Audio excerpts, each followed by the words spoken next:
BJP महिला मोर्चा आज party मुख्यालय में प्रधानमंत्री मोदी का हुआ भव्य स्वागत। महिला आरक्षण बल को लेकर महिलाएं ने किया अभिनंदन। महिला मोर्चा मुख्यालय में होगा कार्यक्रम।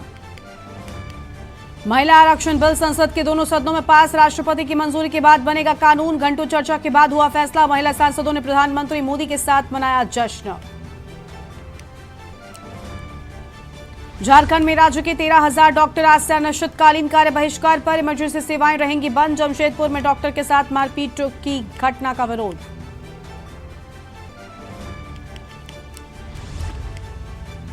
लैंड फॉर जॉब घोटाले मामले में आज सुनवाई करेगा Rouse Avenue court. Lalu Yadav और तेजस्वी यादव समेत 17 लोग हैं आरोपी। मणिपुर में पुलिस स्टेशनों अदालतों पर भीड़ का धावा। प्रदर्शनकारियों पर सुरक्षा बलों ने आंसू गैस के गोले छोड़े। 10 से ज्यादा लोग हुए घायल।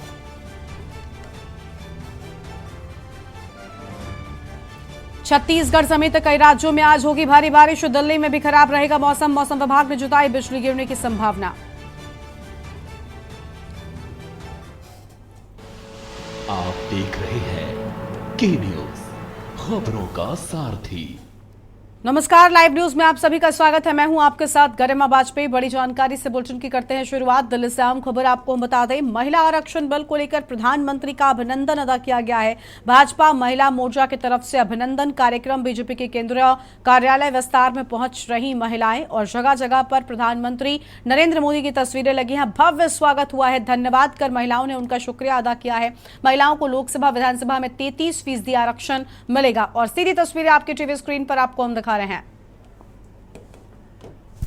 बोलिए भारत माता की, भारत माता की, भारत माता की। आज के इस धन्यवाद कार्यक्रम में मंच पर उपस्थित भारत के यशस्वी प्रधानमंत्री सम्माननीय नरेंद्र मोदी जी,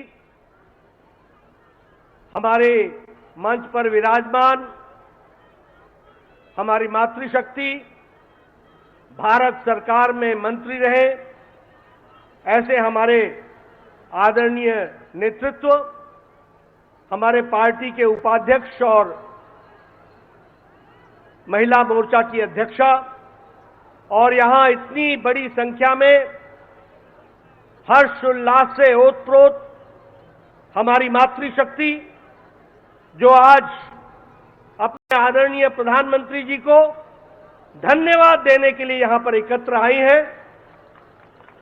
आप सबकी ओर से और लाखों बहनें जो इस कार्यक्रम को टेलीविजन के माध्यम से, डिजिटल दुनिया के माध्यम से इस कार्यक्रम से जुड़ी हैं, उन सब की ओर से भारत के यशस्वी प्रधानमंत्री श्री नरेंद्र मोदी जी का हम सब लोग हार्दिक अभिनंदन करते हैं और स्वागत करते हैं।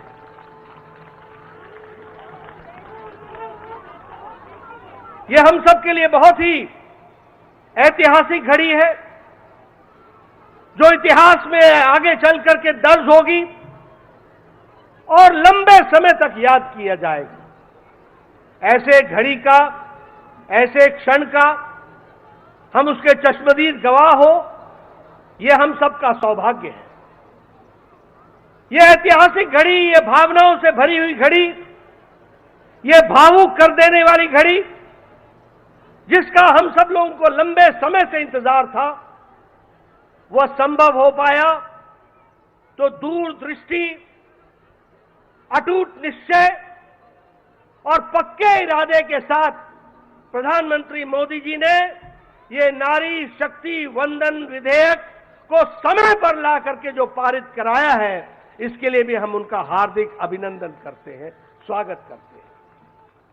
हम जानते हैं कि नारी शक्ति के सशक्तिकरण के लिए प्रधानमंत्री मोदी जी ने एक नहीं अनेकों कदम उठाए हैं और यही नहीं, देश के बहुत लंबे समय से लंबित समस्याओं का भी निराकरण आपने प्रजातांत्रिक तरीके से करने में आप हमेशा सक्षम रहे और आपने उसको भी पूरा किया है।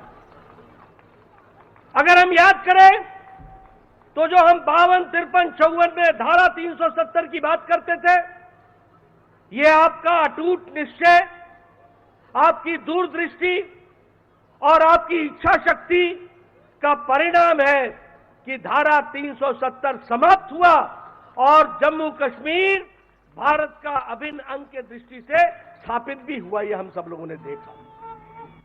अगर हम बात करें, हमारे फौजी भाई 1 रैंक 1 पेंशन की बात करते थे, किसी ने राहत नहीं दी, लेकिन प्रधानमंत्री मोदी जी ने उसको भी हमको करके दिया। इकोनॉमिक वीकर सेक्शन को रिजर्वेशन, ये कभी सोचा भी नहीं था, उसको भी पूरा करके हमारे प्रधानमंत्री जी ने दिया। महिलाओं के सशक्तिकरण के लिए ट्रिपल तलाक से हमारी मुस्लिम बहनों को निजात दिलाने का काम, जो लंबे समय से लंबित था, किसी में भी राजनीतिक इच्छा शक्ति नहीं थी कि इस कार्य को कर सके।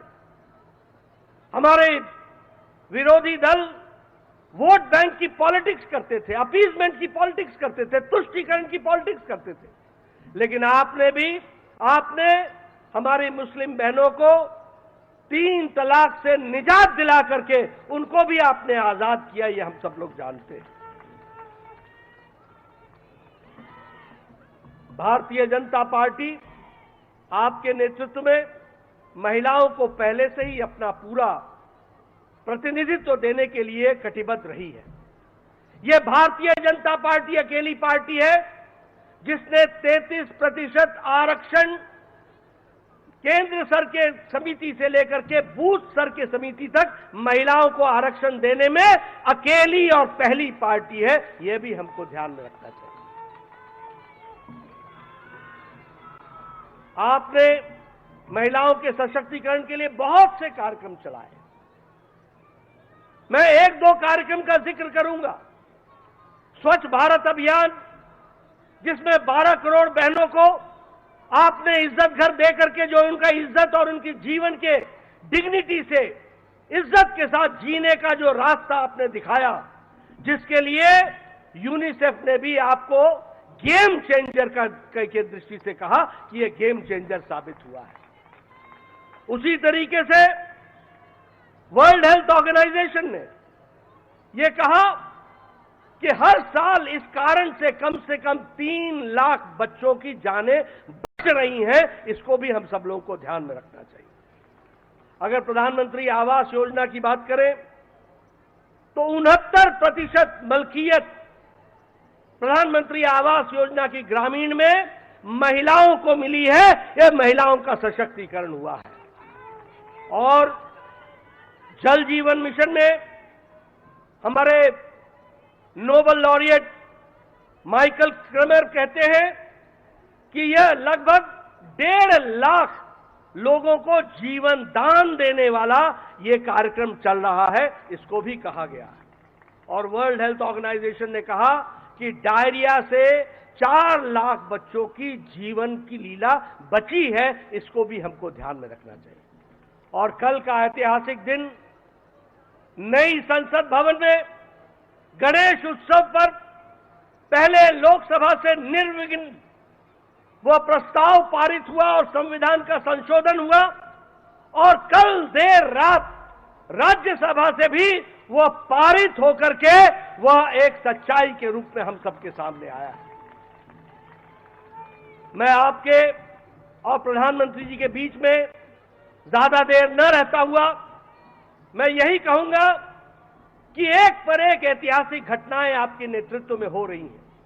एक से एक ऐतिहासिक निर्णय लिए जा रहे हैं, और यह निर्णय मातृशक्ति को जितनी शक्ति देगा वो भारत की तस्वीर और तकदीर को, दृष्टि और दिशा को बदलने में बहुत बड़ा कारगर कदम होगा। यह भी हमको ध्यान में। इसलिए पुनः आपका हार्दिक अभिनंदन, स्वागत, और आपके और प्रधानमंत्री जी के बीच में ज्यादा देर न रहता हुआ पुनः मैं आप सबकी ओर से उनका हार्दिक अभिनंदन करता हूं, स्वागत करता हूं। बहुत बहुत धन्यवाद माननीय राष्ट्रीय अध्यक्ष जी। हम सब बहनें धन्यवाद धन्यवाद। धन्यवाद धन्यवाद। हम सब जानते हैं कि कल जब ये अद्भुत पल इतिहास बने, हमारे राष्ट्र नायक, हमारे देश के प्रधानमंत्री जी का तिथि के रूप में जन्म दिवस था और इस जन्म दिवस के अवसर पर देश की आधी आबादी को उपहार देने का काम माननीय प्रधानमंत्री आदरणीय श्री नरेंद्र मोदी जी ने दिया है। और इस सोच के साथ कि मां भारती के उज्जवल भविष्य में मातृशक्ति की भी सहभागीदारिता हो, और इस भाव के साथ कि जब तक ध्येय न पूरा होगा तब तक पग की गति न रुकेगी। आज कहे चाहे कुछ दुनिया, कल को बिना झुके न रहेगी। ये इतिहास रचने का काम किया। मैं बड़े सम्मान के साथ और आदर के साथ हमारे देश के यशस्वी प्रधानमंत्री जी को आमंत्रित करती हूं कि वो हम सब बहनों को मार्गदर्शित करने का कष्ट करें। हम सब बहनें जोरदार तालियों के साथ माननीय प्रधानमंत्री जी का अभिनंदन करें।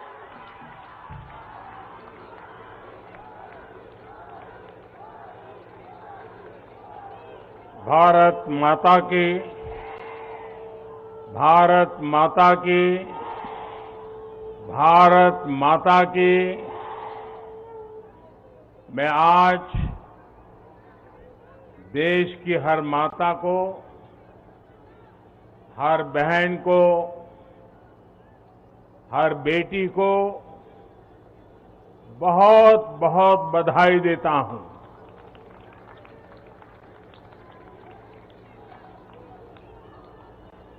कल और परसों 20 और 21 सितंबर को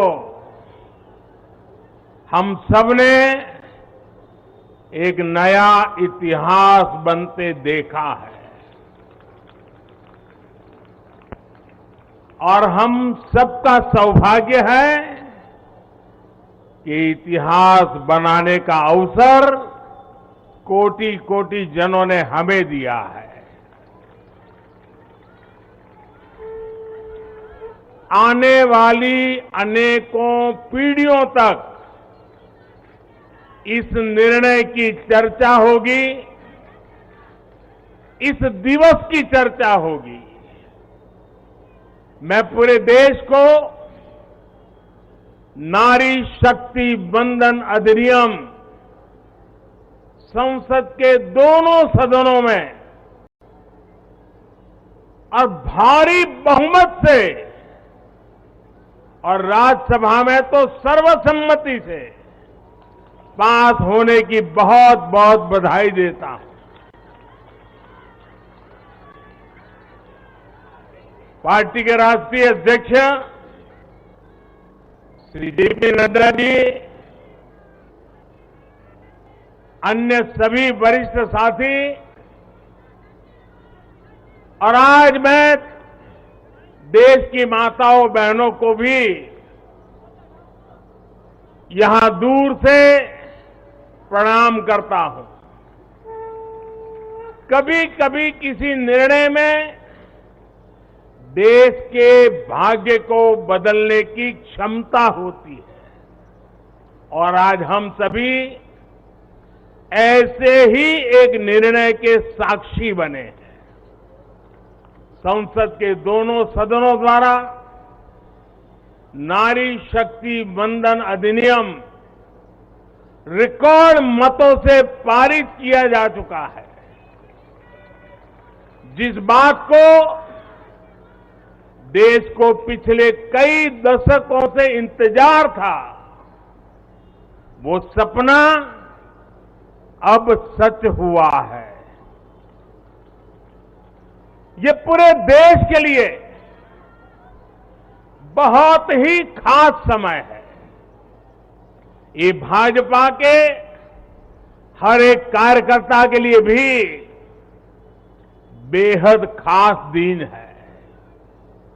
आज हर नारी का आत्मविश्वास, हर नारी का आत्मविश्वास आसमान छू रहा है। पूरे देश की माताएं, बहनें और बेटियां आज खुशी मना रही हैं। हम सबको आशीर्वाद दे रही है।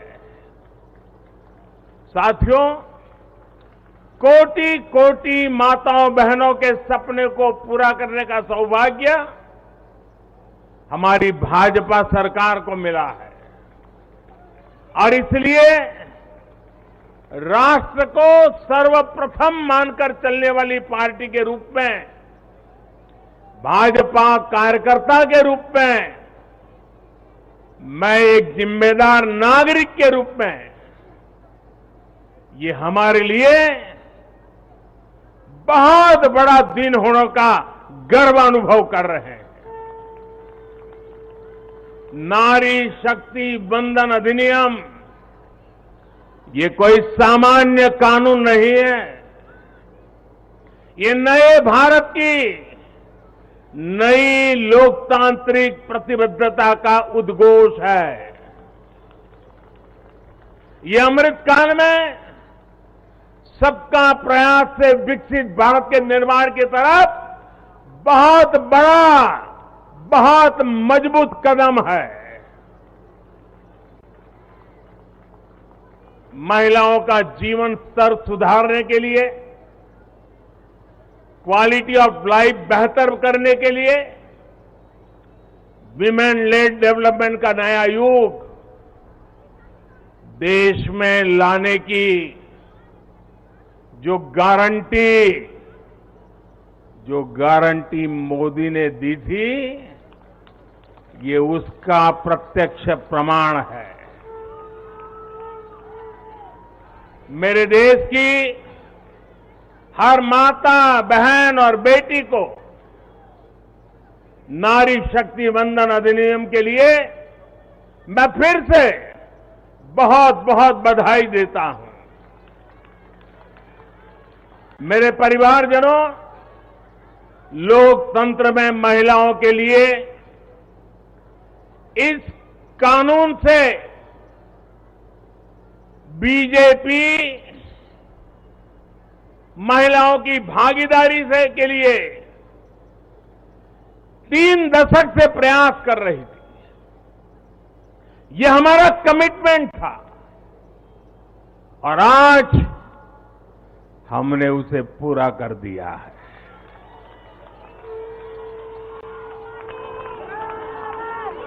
महिला आरक्षण सुनिश्चित कराने वाले इस कानून की राह में तरह तरह की बाधाएं थी, दशकों पुराने अड़ंगे थे, लेकिन जब नीयत पवित्र होती है, प्रयासों में पारदर्शिता होती है, तो परेशानियों को पार करके भी परिणाम लाती है। ये भी अपने आप में एक रिकॉर्ड है कि इस कानून को सदन में इतना व्यापक समर्थन मिला। नए संसद भवन में पक्ष विपक्ष की सीमाओं से ऊपर उठकर करीब करीब सबने इसके पक्ष में वोट दिया। मैं इसके लिए सभी राजनीतिक दलों का और सभी सांसद साथियों का भी अभिनंदन करता हूं। मेरे परिवारजनों, भारत को विकसित बनाने के लिए आज भारत की नारी शक्ति को खुला आसमान देने का ये अवसर है। आज देश माताओं, बहनों, बेटियों के सामने आने वाली हर अड़चन को दूर कर रहा है। इसी सोच के साथ बीते 9 वर्षों में हमने माताओं, बहनों से जुड़ी हर बंदिशों को तोड़ने का प्रयास किया है। हमारी सरकार ने एक के बाद एक ऐसी योजनाएं बनाई हैं, ऐसे कार्यक्रम शुरू किए हैं जिससे हमारी बहनों को सम्मान, सुविधा, सुरक्षा और समृद्धि का जीवन मिले। हमने बहनों बेटियों के जीवन चक्र से जुड़ी हर समस्या को दूर करने पर पूरी गंभीरता से ध्यान दिया है। गर्भावस्था के दौरान शिशु को पौष्टिक खाना मिले, इसके लिए हमने मातृ वंदना योजना चलाई। महिलाओं के बैंक खाते में पैसे भेजने शुरू किए। माता मृत्यु को रोकने के लिए, नवजात बच्चों की रक्षा के लिए हमने शिशु का जन्म अस्पताल में ही कराने का बहुत बड़ा अभियान चलाया। बेटी को कोख में ही न समाप्त कर दिया जाए, इसके लिए हमने बेटी बचाओ बेटी पढ़ाओ जैसे जन आंदोलन भी शुरू किए। आज वर्षों बाद देश में जनसंख्या के आधार पर महिला पुरुष के अनुपात में सुधार आया है। इसी तरह शौचालय न होने की वजह से बेटियां स्कूल न छोड़े, इसके लिए हमने करोड़ों शौचालय बनाए। बेटी की शिक्षा जारी रहे, इसके लिए हमने सुकन्या समृद्धि योजना में ज्यादा ब्याज का प्रावधान किया। बेटी को रसोई में लकड़ी का धुआं ना सहना पड़े, इसके लिए उज्ज्वला का गैस कनेक्शन दिया। बेटी को पानी के इंतजाम में परेशान होना न पड़े, इसके लिए हमने हर घर पाइप से पानी देने की योजना शुरू की। मेरे परिवारजनों, हर मां बाप का सपना होता है कि उसकी प्यारी बेटी बिना बाधा के जीवन बिताए, जीवन में आगे बढ़े। एक परिवार के सदस्य की तरह हमारी सरकार ने बेटी के हर सुख की चिंता की है, हर बाधा दूर करने की कोशिश की है। बेटी को अंधेरे में न रहना पड़े, इसके लिए हमने सौभाग्य योजना से मुफ्त बिजली कनेक्शन दिया। बेटी पैसे की कमी की वजह से अपनी बीमारी छिपाए नहीं, इसलिए हमने उसे 5 लाख रुपए तक के मुफ्त इलाज की सुविधा दी। बेटी की या घर की संपत्ति पर भी अधिकार हो, इसके लिए पीएम आवास के घरों में उसे संयुक्त भागीदारी दी। गृहिणी को अपनी बचत अनाज के डिब्बे में ना रखनी पड़े, इसके लिए जनधन योजना के तहत करोड़ों महिलाओं के बैंक खाते खोले। मेरे परिवारजनों, बेटी रोजगार कर सके, स्वरोजगार कर सके, इसके लिए हमने बिना गारंटी मांगे लोन देने वाली मुद्रा योजना शुरू की। वो मां बनने के बाद भी अपनी नौकरी जारी रख सके, इसके लिए हमने मातृत्व अवकाश में वृद्धि की। बेटी अगर सैनिक स्कूल जाना चाहती है तो उसके लिए हमने सैनिक स्कूल के द्वार खोल दिए। बेटी अगर सेना में अफसर बनना चाहती है तो हमने तीनों सेनाओं में बेटियों के लिए नए रास्ते बना दिए। गांव की बहनों को कमाई के अवसर मिले, इसके लिए हमने 9 करोड़ से ज्यादा बहनों तक सेल्फ हेल्प ग्रुप का विस्तार किया और उन्हें मिलने वाली सहायता को भी बढ़ाया। इस साल लाल किले से मैंने देश में 2 करोड़ लखपति दीदी बनाने और सेल्फ हेल्प ग्रुप की महिलाओं को ड्रोन देने की योजना का भी ऐलान किया है। साथियों, सामाजिक स्तर पर भी 3 तलाक जैसी जिन कुरीतियों के कारण महिलाओं पर अत्याचार होते थे, हमने कानून बनाकर उन्हें रोका है।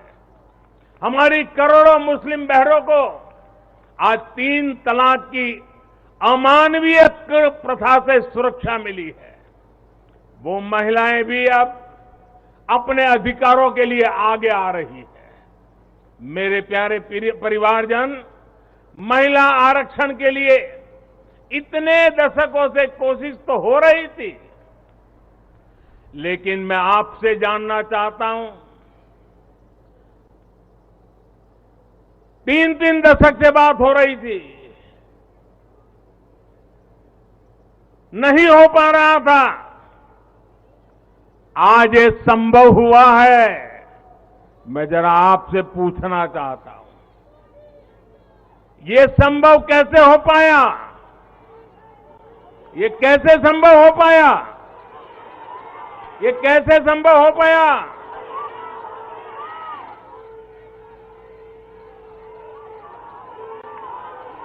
कैसे संभव हो पाया?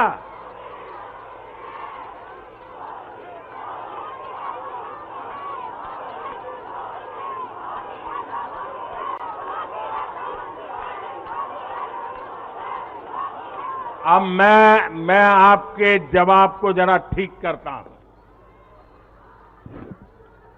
ये मोदी ने नहीं, ये आपने किया है, करोड़ों देशवासियों ने किया है। और ये कैसे किया है? उसका एक सबसे बड़ा कारण है, देश की जनता ने, देश के मतदाताओं ने, विशेष करके मेरी माताओं बहनों ने वोट देकर के एक पूर्ण बहुमत वाली मजबूत और स्थिर बनाई सरकार बनाई। और उसी का कारण है, आपने जो सरकार को मजबूती दी, आपने जो सरकार को बहुमत दिया, उसी की ताकत है कि आज ये सरकार फैसले भी ले पा रही है और संसद में जाकर के 30 साल से लटके हुए काम को भी पूरा कर पा रही है। और इसलिए दोनों सदनों में इस प्रकार से पास होना इस बात का साक्षी है कि पूर्ण बहुमत वाली स्थिर सरकार होती है तो देश कैसे बड़े फैसले लेता है, कैसे पड़ावों को पार करता है। जब देश में पूर्ण बहुमत वाली सरकार आई तो इतना बड़ा काम हो पाया। हमने महिला हित में हर स्तर पर फैसले लिए, किसी के राजनीतिक स्वार्थ को महिला आरक्षण के सामने दीवार नहीं बनने दिया। जबकि इससे पहले जब भी ये बिल संसद में आए, लीपापोती हुई, सिर्फ नाम दर्ज कराएगी, ये निष्ठापूर्वक कभी प्रयास नहीं हुआ और बवाल हुई, हंगामा, नारी का अपमान करने का भी प्रयास किया गया। मैं तो कल भी, सबने वोट तो दिया, लेकिन कुछ लोगों को इस में तकलीफ थी कि नारी शक्ति वंदना शब्द क्यों लाए हो। क्या इस देश की नारी को वंदन करना चाहिए कि नहीं करना चाहिए? क्या माताओं बहनों को प्रणाम करना चाहिए कि नहीं करना चाहिए? क्या माताओं बहनों का गौरव सम्मान बनाना चाहिए कि नहीं बनाना चाहिए? क्या हम पुरुषों को इतना अहंकार आ जाए, हमारी राजनीतिक विचारधारा को इतना अहंकार आ जाए कि हम नारी शक्ति की वंदना शब्द का प्रयोग करें तो भी किसी के पेट में चूहे दौड़ने लग जाएं? लेकिन अब आप जब देश में पूर्ण बहुमत की स्थिर सरकार है तो महिला आरक्षण बिल, नारी शक्ति वंदन अधिनियम एक सच्चाई बन गया है। इस कानून ने फिर साबित किया है कि देश को आगे ले जाने के लिए, इस कानून ने सिद्ध कर दिया है, देश को आगे ले जाने के लिए पूर्ण बहुमत वाली सरकार, मजबूत सरकार, निर्णायक सरकार, ये बहुत ही आवश्यक है। मेरे परिवारजनों, मैं लगातार महिलाओं को आगे बढ़ाने की बात करता हूं, उनके विकास को केंद्र में रखकर नीतियों की बात करता हूं। ऐसा इसलिए क्योंकि मैंने महिलाओं के नेतृत्व को, उनके सामर्थ्य को, उनकी रिजल्ट देने की काबिलियत को देखा है। मैं वर्षों तक गुजरात में मुख्यमंत्री रहा। मेरे अपने अनुभव है कि जब मातृशक्ति को काम मिलता है तो कैसे परिणाम देती है। हमने गुजरात में समृद्ध ग्राम की योजना बनाई थी और उसमें एक विशेषता थी कि जहां पर गांव के प्रधान के रूप में महिला के लिए आरक्षण है, वो सीट रिजर्व है, अगर उस गांव के सब लोग मिलकर के निर्विरोध उसको चुनते हैं और सभी पुरुष अपने आप को विड्रॉ करके सारे मेंबर महिला, 100% महिला मेंबर, उनको मैं समरस ग्राम पंचायत कहता था। और गुजरात में हजारों ऐसी पंचायतें बनी थी जिसमें एक भी पुरुष सदस्य नहीं था, 100% महिला सदस्य थी और उत्तम से उत्तम विकास के काम उन्होंने करके दिखाया था। साथियों, महिलाओं की शक्ति, उनकी सोच क्या होती है, इसके मेरे पास अनेक उदाहरण हैं।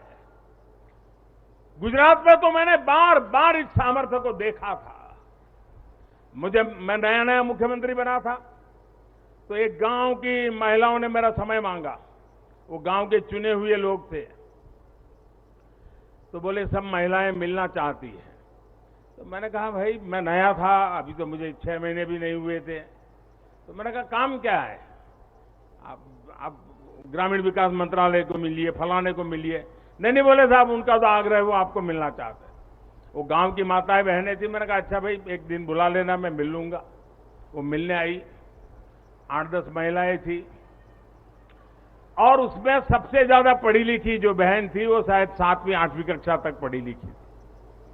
तो मिलने आई, बोले हमारे गांव ने तय किया है कि एक भी पुरुष मेंबर नहीं होगा, सबकी सब महिला मेंबर होगी और इस बार गांव की प्रधान भी महिला होगी। तो मैंने उनको पूछा अच्छा इतना बड़ा आपको अवसर मिला है। अच्छा जब समय मांगा तो मुझे लगा कि शायद वो कुछ पैसों के लिए आएंगे, कुछ योजना लेने के लिए आएंगे। तो मैंने उनसे पूछा कि आपकी क्या अपेक्षा है और आप क्या करना चाहती है। 7वीं 8वीं कक्षा पढ़ी लिखी वो गांव की प्रधान महिला और बाकी मेंबर तो उससे भी कम पढ़े लिखे थे।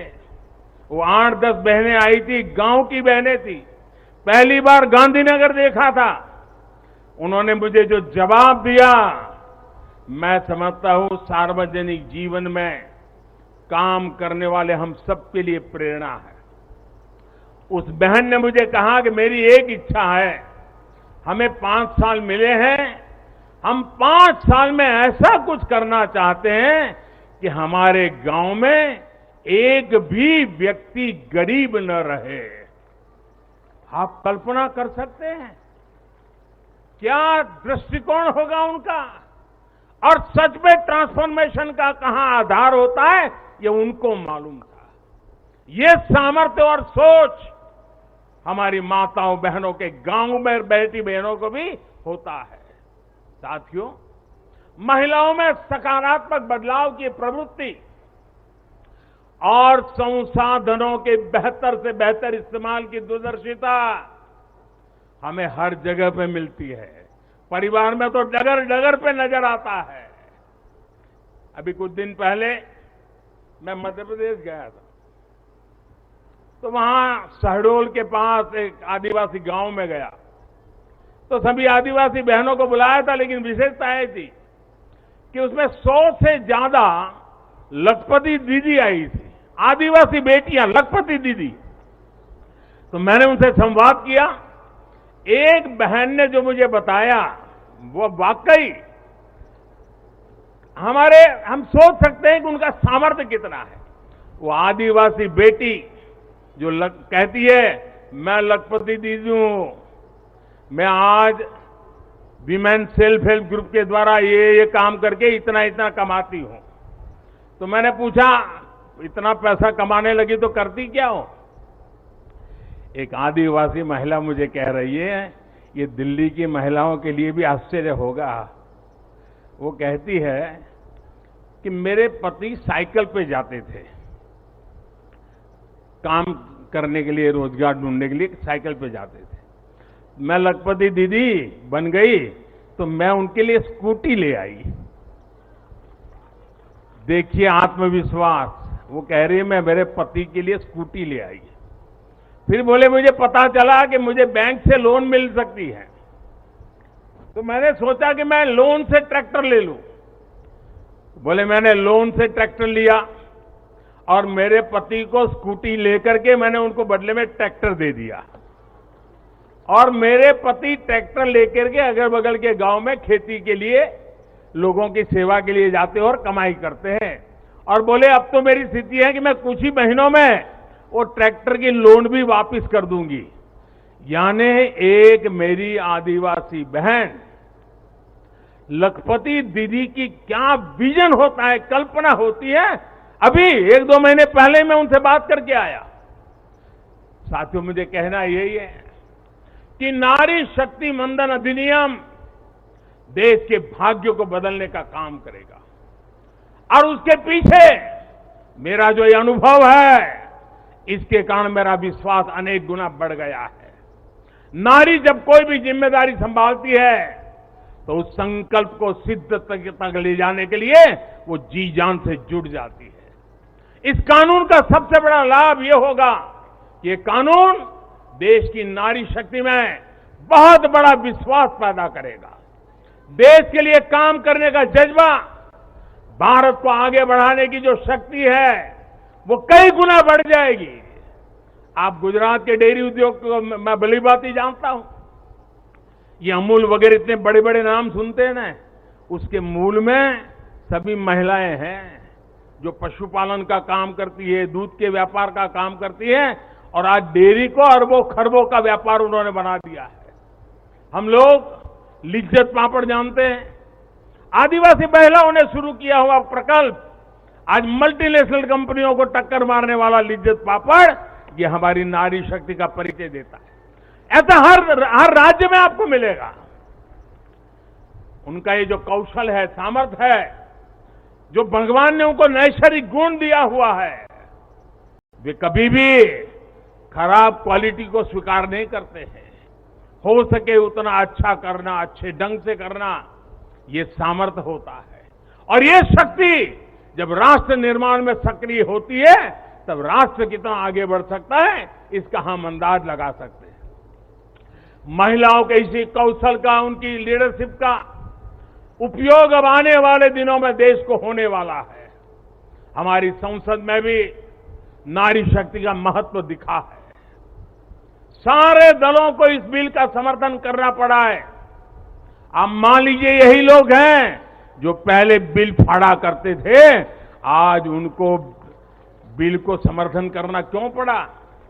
क्योंकि देश भर में पिछले 10 साल में महिला एक शक्ति बनकर के उभरी है। और हमने संसद में पहुंचने से पहले देश में सामर्थ्य जुटा दिया ताकि संसद में कोई हिल न पाए, इसका पूरा प्रबंध करके हम सदन में गए। ये आप ही के सामर्थ्य पर भरोसा करके मैं गया था, ये आप ही की शक्ति पे भरोसा करके मैं गया था। और आपकी शक्ति ने रंग दिखा दिया कि सभी राजनीतिक दलों को इस काम में जुड़ना पड़ा। मेरे परिवारजनों, आज परिवार से लेकर पंचायत तक, इकोनॉमी से लेकर एजुकेशन और एंटरप्रेन्योरशिप तक हमारी बहन बेटियां हर क्षेत्र में अभूतपूर्व काम कर रही है। भारत को चांद तक पहुंचाने में महिलाओं की बहुत बड़ी भूमिका रही है। आज हमारे स्टार्टअप्स हो, सेल्फ हेल्प ग्रुप्स हो या स्वच्छता जैसे सामाजिक अभियान हो, महिलाओं की भागीदारी और भूमिका देश की ताकत बन रही है। देश ने संकल्प लिया है कि जब हम आजादी के 100 वर्ष पूरे करें तब तक हम भारत को विकसित बनाकर के ही रहेंगे। एक डेवलप कंट्री बना करके रहेंगे। इसमें देश की जो आज आधी आबादी है उसकी सक्रिय भागीदारी और नेतृत्व के साथ सक्रिय भागीदारी, निर्णयों में बराबरी का हिस्सा, ये इस सपने को साकार करने का बहुत बड़ा फोर्स बनने वाला है। मेरे परिवारजनों, नया और आधुनिक संसद भवन और उसमें आधी आबादी का बढ़ता हुआ प्रतिनिधित्व ये नई व्यवस्थाओं का सूत्रपात करेगा। मुझे विश्वास है कि देश की नारी शक्ति नई और स्वस्थ संसदीय परंपराओं का भी सृजन करेगी। और इसी विश्वास के साथ आप सब इतनी बड़ी तादाद में आकर के मुझे आशीर्वाद दिए। भारत की संसद के इतने बड़े महत्वपूर्ण निर्णय को माताओं बहनों ने संवारा और मुझे खुशी तो तब हुई जब इसको प्रधानमंत्री आवास मिला है, वो बहन मुझे आकर के आशीर्वाद दे रही है। जिसको उज्ज्वला का गैस मिला है, वो झुग्गी झोपड़ी में जिंदगी गुजारा कर चुकी बहन मुझे आशीर्वाद दे रही है, तब मेरा पक्का विश्वास और मजबूत हो जाता है। और इसलिए मैं फिर एक बार आप सबको अनेक शुभकामनाएं देता हूं। ये नारी शक्ति वंदन अधिनियम, उसको गांव गांव घर घर पहुंचाना हम सबका दायित्व है और इस सामर्थ्य को और तेजी से आगे बढ़ाएं। इसी एक अपेक्षा के साथ सभी माताओं बहनों को प्रणाम करते हुए मेरी वाणी को विराम देता हूं। मेरे साथ पूरी शक्ति से बोलिए, भारत माता की। आवाज पूरी दिल्ली में गूंजनी चाहिए, भारत माता की, भारत माता की, भारत माता की। बहुत बहुत धन्यवाद। तो बीजेपी मुख्यालय से आप तस्वीरें देख रहे थे। प्रधानमंत्री नरेंद्र मोदी ने यहां पर अपने संबोधन में अहम बातें कही हैं और बीजेपी महिला मोर्चा की ओर से प्रधानमंत्री का एक तरफ अभिनंदन अदा किया गया, तो वहीं प्रधानमंत्री की ओर से भी अहम बातें कही गई हैं। धन्यवाद, धन्यवाद श्री नरेंद्र मोदी, श्री नरेंद्र मोदी। धन्यवाद, धन्यवाद, धन्यवाद, धन्यवाद। तो नारी शक्ति का वंदन, प्रधानमंत्री का अभिनंदन, तस्वीरें आपने देखी। प्रधानमंत्री की ओर से इन सभी बातों को भी कहा गया, दोहराया गया जो महिलाओं के लिए उनकी सरकार में उनके कार्यकाल के दौरान किया गया है। बीजेपी मुख्यालय की ये तस्वीरें हैं। महिला आरक्षण बिल जिस तरीके से दोनों ही सदनों में पास किया गया, इसके बाद यकीनन महिलाओं में इस पूरे बिल को लेकर काफी उत्साह, क्योंकि महिलाओं की आवाज अब और बुलंद होगी जब दोनों ही सदनों में महिलाओं की आबादी बढ़ेगी। और इसी के चलते अब बीजेपी मुख्यालय पर जो प्रधानमंत्री मोदी के समर्थक हैं, जो उनके कार्यकर्ता है, खासतौर पर महिला कार्यकर्ताओं का भारी जमावड़ा जो है वो यहां पर देखने को मिला है। महिला आरक्षण बिल पास होने पर स्वागत हुआ प्रधानमंत्री का, और प्रधानमंत्री ने भी कहा कि सभी माताएं बहनें मुझे आशीर्वाद दे रही हैं और लंबे समय से देखा गया ये सपना अब सच हुआ है। तस्वीर आपकी टीवी स्क्रीन पर आपको हम दिखा रहे हैं। प्रधानमंत्री अब यहां से रवाना होते हुए बीजेपी मुख्यालय में वो पहुंचे थे, जिनकी ओर से अहम बातें कही गई थी और महिलाएं भी काफी उत्साहित और खुश नजर आई इस दौरान। आगे बढ़ते हैं खबरों की ओर। अगली खबर आपको हम दिल्ली से बताते हैं। पराली जलने से रोकने के लिए दिल्ली सरकार का फैसला सामने आया है। आपको बता दें कि बायो डिकम्पोजर के छिड़काव के लिए 11 टीमों का गठन किया गया है। ये बड़ी जानकारी आपको बता दें। और बायो डिकम्पोजर का मुफ्त छिड़काव करेगी केजरीवाल सरकार। इस वक्त की बड़ी जानकारी आपको हम बता रहे हैं। बायो डिकम्पोजर के छिड़काव के लिए 11 टीमों का गठन भी कर दिया गया है। पराली जलाने से जुड़ी बड़ी जानकारी, कृषि विभाग को खेतों का सर्वे करने के निर्देश भी दे दिए गए हैं। इस वक्त की अहम जानकारी आपको हम बता रहे हैं। तो यह अहम खबर दिल्ली से है। दिल्ली से बड़ी जानकारी आपको हम बता दें। बायो डिकम्पोजर का मुफ्त छिड़काव करेगी केजरीवाल सरकार।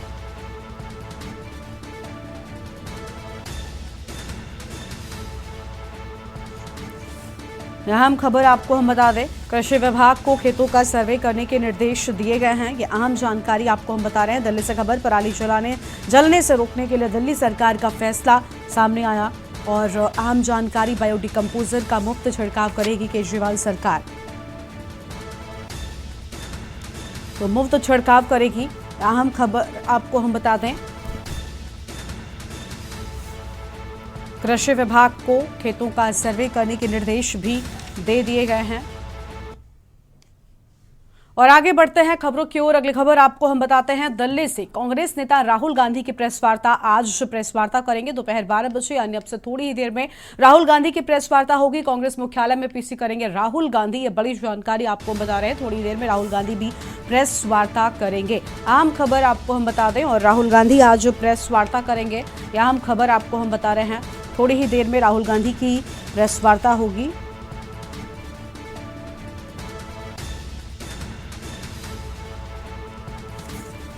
कांग्रेस मुख्यालय में पीसी करेंगे राहुल गांधी। अब से थोड़ी ही देर में राहुल गांधी की प्रेस कॉन्फ्रेंस होगी। कांग्रेस नेता राहुल गांधी आज प्रेस कॉन्फ्रेंस करेंगे। इस वक्त की बड़ी जानकारी आपको हम बता रहे हैं।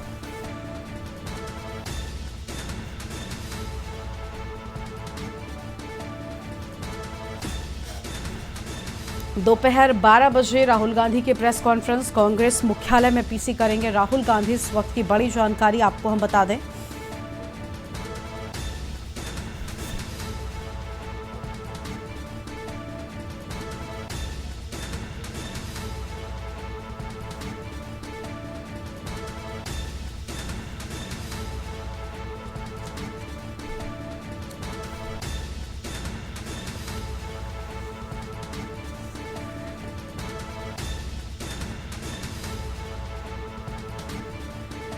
दिल्ली से यह बड़ी खबर, राहुल गांधी की प्रेस कॉन्फ्रेंस अब से थोड़ी ही देर में होगी। आज प्रेस वार्ता करेंगे राहुल गांधी, और यह बड़ी जानकारी आपको हम बता रहे हैं। दोपहर 12 बजे राहुल गांधी प्रेस वार्ता करेंगे।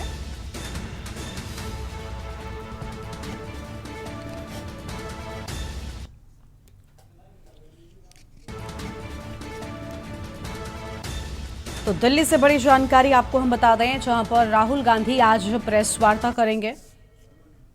और अब सीधा आपको लेकर चलते हैं चंडीगढ़, जहां पर भगवंत मान क्या कुछ कह रहे हैं, सुनाते हैं। सब तो पहला मेरे वालों प्यार भरी सत श्री अकाल।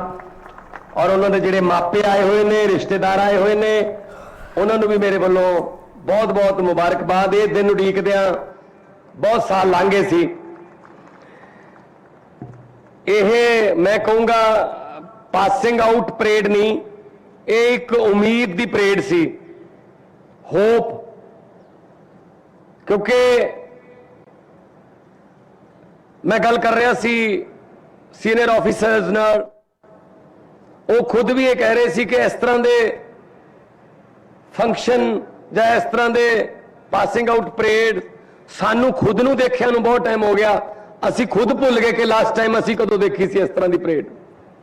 क्योंकि सिर्फ राजनीतिक रैलियां बस, होर तो कुछ नहीं रह गया सीगा पॉलिटिक्स के नाम पे या सरकारों के नाम पे।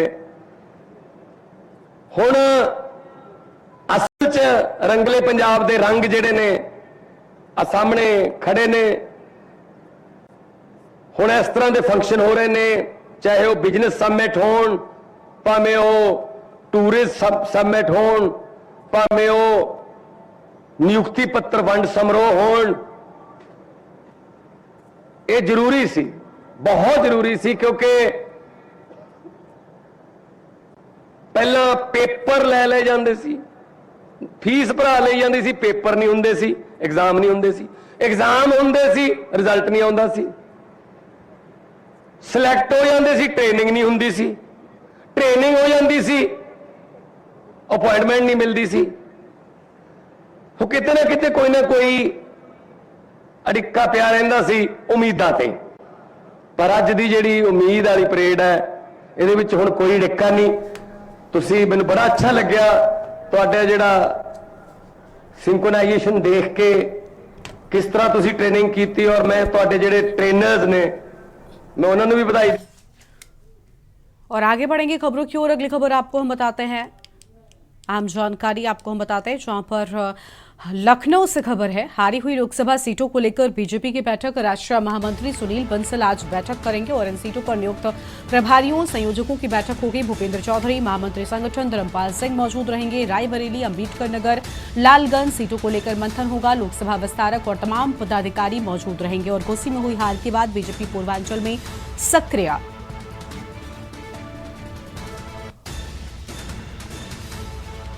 ये बड़ी जानकारी आपको हम बता दें, इस वक्त की आम खबर रायबरेली से है। अंबेडकर नगर, लालगंज सीटों को लेकर मंथन अब शुरू हो चुका है।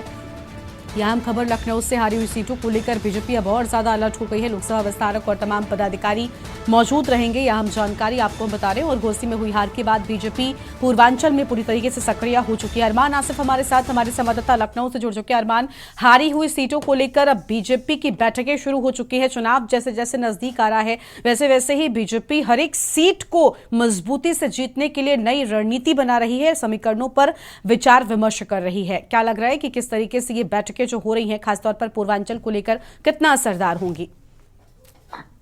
जी देखिए, बिल्कुल आपको बता दें, लोकसभा चुनाव को देखते हुए तमाम पार्टियां जितनी भी है सबने अपनी तैयारी शुरू कर दी है। वहीं बीजेपी ने आज बैठक रखी है। आपको बता दें कि जो राष्ट्रीय महामंत्री सुनील बंसल हैं वो बैठक लेंगे और तमाम बड़े नेता जो है वो भाजपा के वो भी शामिल होंगे, चाहे प्रदेश अध्यक्ष भूपेंद्र चौधरी हो, चाहे महामंत्री संगठन धर्मपाल सिंह हो, तो ऐसे बड़े चेहरे भी शामिल होंगे। इसमें तमाम ऐसे मुद्दे हैं, वो ऐसे मुद्दे देखे जाएंगे जो लोकसभा चुनाव में जो 2019 में हुआ था, जिसमें बीजेपी को शिकस्त का सामना करना पड़ा था, कि उन्हें उसकी समीक्षा की जाएगी कि क्या कुछ मामले थे जिसको लेकर बीजेपी को हार का सामना करना पड़ा था। क्योंकि इधर जो चुनाव हो रहा है लोकसभा का, उसमें इंडिया गठबंधन के साथ हो रहा है, तो कहीं ना कहीं बीजेपी भी इस बात को मान रही है कि ये चुनाव थोड़ा सा टफ होने वाला है। क्योंकि बीते दिनों की अगर हम बात करें तो बीजेपी और संघ की सामान्य बैठक भी हुई थी इसी मुद्दे को लेकर कि 2024 का चुनाव कैसे निकाला जाए, क्या कुछ कमजोरियां हैं, बूथ स्तर को कैसे मजबूत किया जाए। तो इन तमाम पहलू पे आज भी बैठक में चर्चाएं होंगी।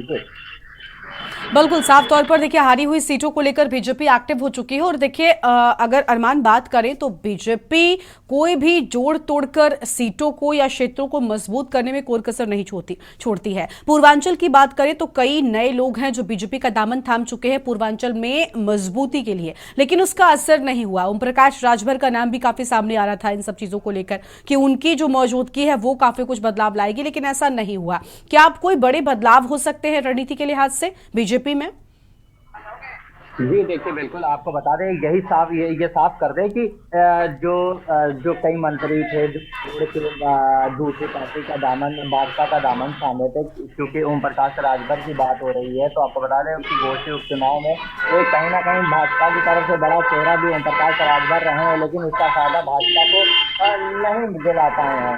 तो जो पिछड़ा वोट है, खास करके जो पिछड़ा वोट है, राजभर वोट है, वो जो घोसी उपचुनाव हुआ था उसमें साफ कर दिया था कि कहीं भाजपा इन पिछड़े वोट को लूज करते आ रही है। तो भाजपा की जो पिछड़ा वोट पकड़ने की कवायद है वो तेज हो गई है।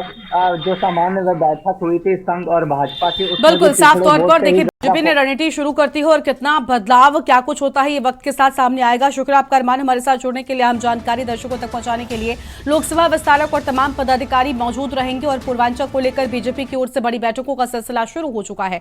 आगे बढ़ता है खबरों की ओर। हापुड़ से अगली बड़ी खबर, वकीलों पर लाठीचार्ज का मामला, पुलिस वकीलों के बीच नहीं दिख रहे सुलह के आसार, नाराज आक्रोशित वकील हड़ताल पर रहे। 29 सितंबर को महासम्मेलन करेंगे वकील, देश भर से हजारों की संख्या में वकील पहुंचेंगे। दोषी पुलिसकर्मियों के ट्रांसफर, सस्पेंशन की मांग पर अड़े अमन त्यागी हमारे साथ में जुड़ चुके हैं। अमन, 29 सितंबर को महासम्मेलन होगा, गुस्सा है कि शांत होने का नाम ही नहीं ले रहा है। बिल्कुल, देखिए आपको बता दूं कि जब पुलिस द्वारा अधिवक्ताओं पर लाठीचार्ज का मामला बिल्कुल गरमाया हुआ है और लगातार अधिवक्ताओं की एक ही मांग है कि जो दोषी पुलिसकर्मी हैं उनको यहाँ से जो इन पर मुकदमा दर्ज हो, और जो अधिवक्ताओं पर जो मुकदमा दर्ज किया था पुलिस द्वारा उनको जो है खारिज किया जाए। और लगातार हापुड़ और डीएम एसपी हापुड़ को जो है यहाँ से तुरंत ट्रांसफर कर दिया जाए। हालांकि देखिए शासन ने हापुड़ के 3 अधिकारियों को यहाँ से ट्रांसफर भी किया है। कोतवाली नगर एसएचओ को यहाँ से ट्रांसफर कर दिया गया है, सीओ को यहाँ से ट्रांसफर कर दिया गया है और एडिशनल एसपी को यहाँ से ट्रांसफर कर दिया गया है। अब लगातार इसी क्रम में चलते हुए अधिवक्ताओं ने एक ऐलान किया है कि यहाँ पर 29 सितंबर को एक अधिवेशन किया जाएगा, यहाँ पर एक आंदोलन जो यहाँ पर पंचायत की जाएगी और उसमें आगे की रणनीति दी जाएगी। यहाँ पर 25 से 30 हजार अधिवक्ता आने की उम्मीद है और यहाँ पर अधिवक्ता उसकी तैयारी में जुटे रहे हैं। जी बिल्कुल, लेकिन अमन देखिए, जिस तरीके से यहाँ पर प्रशासन ने या खुद मुख्यमंत्री ने इस पूरे मामले का संज्ञान लिया था, यहाँ तक की बात तो ये भी सामने आई थी कि जो दोषी थे, जो जिनको निलंबित करने की बात हो रही थी, उनका कईयों का ट्रांसफर हुआ, कईयों का निलंबन हुआ, बावजूद इसके आखिर वकीलों का गुस्सा शांत होने का नाम क्यों नहीं ले रहा है?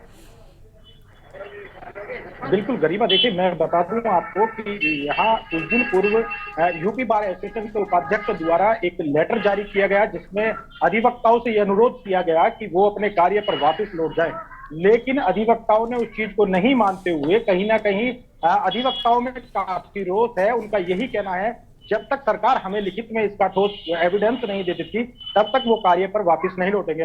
हालांकि शासन ने इस पर कार्रवाई भी करनी शुरू कर दी है, 3 अधिकारियों को ट्रांसफर भी यहाँ बिल्कुल, लेकिन अधिकारियों का आज भी गुस्सा शांत नहीं है और उन्होंने एक महापंचायत की महापंचायत 29 को होगी। बहुत शुक्रिया अमन आपका हमारे साथ जुड़ने के लिए, हम जानकारी दर्शकों तक पहुंचाने के लिए। इस वक्त की बड़ी जानकारी आपको हम बता दें, हापुड़ से कचहरी के बाहर फ्रीगंज रोड से जुड़ी है बड़ी जानकारी आपको हम बता रहे हैं। वकीलों का गुस्सा अभी भी शांत होने का नाम नहीं ले रहा है। लाइव न्यूज में फिलहाल इतना ही। तमाम बड़ी खबरों के लिए आप देखते रहिए के न्यूज इंडिया। नमस्कार। आप देख रहे हैं के न्यूज, खबरों का सारथी।